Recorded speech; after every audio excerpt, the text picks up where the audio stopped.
සියල්ල වයර්ලස් වෙමින් යන තාක්ෂණික අවධියක Wi-Fi කියන්නේ මිනිසාට මෙල කළ නොහැකි තරම් වටිනා මාධ්‍යයක්. තොරතුරු සම්ප්‍රේක්ෂණයේ ඉහළින්ම සිටිනා වයර්ලස් මාධ්‍යයක් වන Wi-Fi කියන්නේ තාපන ඵලයක් ඇති නොකරන ශුද්‍ර තරංග විශේෂයක්. ඔබ සැරිසරන නිවසේ, කාර්යාලයේ හෝ මගතොට සෑම තැනකම මේ Wi-Fi තරංග පවතිනවා. ඉතින් දවසේ වැඩි වේලාවක් Wi-Fi තරංගවල ගිලී සිටින අපට එහි ආදීනව දැනගන්න එකත් ගොඩක් වටිනවා. අපගේ හතර වටින් YouTube channel එක subscribe කරලා නැත්නම් දැන්ම subscribe click කරන්න. මේ කුඩා සීනුව ක්ලික් කිරීමෙන් අපගේ නවතම වීඩියෝ අප්ලෝඩ් කළ සැනින් දැනගන්න පුළුවන්. අවාසනාවකට තාක්ෂණීය දියුණුවත් සමග පැමිණෙන උවදුරු පවතින්නේ සැඟවීගෙන. කොහොම නමුත් Wi-Fi අපේ ශරීරයට කරන හානිය නම් සුළු කොට තකන්න බැහැ. එය අපි Wi-Fi තරංගවලට නිරාවරණය වන කාල සීමාව සහ Wi-Fi තරංගවල ප්‍රබලතාවය මත අඩු වැඩි වෙනවා.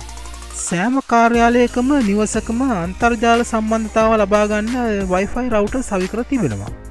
මේ නිසා නිවසියන් සහ සේවකයන් දවස පුරාම Wi-Fi තරංගවලට නිරාවරණය වෙනවා.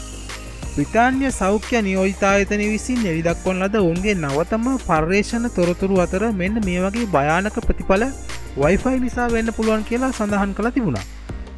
කුඩා ළමුන්ගේ වර්ධනයට Wi-Fi තරංග බලපාන බව සොයාගෙන තියෙනවා. විශේෂයෙන් පටක වර්ධනය අඩාල වීම Wi-Fi තරංග නිසා සිදුවෙනවා. බාල තරුණ අයට විශේෂයෙන් ඔවුන්ගේ ස්නායු පද්ධතියට මේ නිසා හානි වෙන්න පුළුවන්.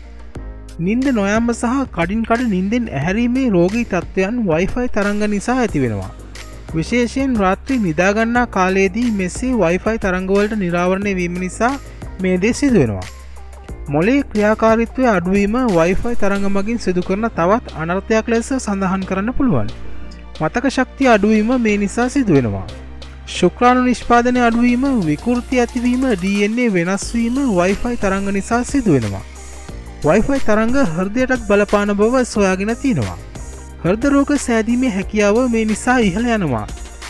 ඒ වගේම පිළිකා අවදානමත් නැතුව නොවේ. ඉතින් අපි කොහොමද Wi-Fi වලින් බේරෙන්නේ? නිදන කාමරයේ කුස්සියේ Wi-Fi රවුටරේ සවි කරන්න එපා.